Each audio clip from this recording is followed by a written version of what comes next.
Target sa Jaclupan National High School nga maapuran ang tanang mga tinun-an og transistor radio sa Oktubre 5 atol unya sa pagbukas sa klase. Si Chona Carion sa report. Ang Jaclupan National High School may nagunang tunghaan nga magpatuman og radio-based instruction. Buot pasabot, mapaminaw sa mga tinun-an ang leksyon pinaagi sa transistor radio. Hinuon adunay gyapon sila mga modules nga sundan. Ang maong tunghaan adunay 1,660 nga tinun-an, din 1,163 kanila ang walay mga radyo. Mao nga giapod-apuran og mga radio ang mga tinun-an pinaagi usab sa mga nang donate.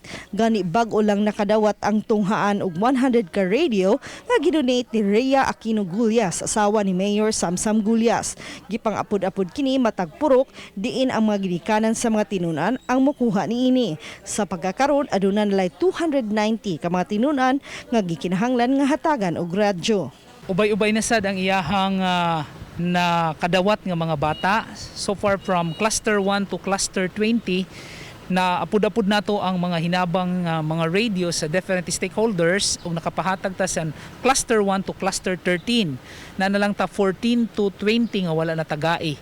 Uban ni Renante Quinones, Chona Carion, Balitang Bisdak.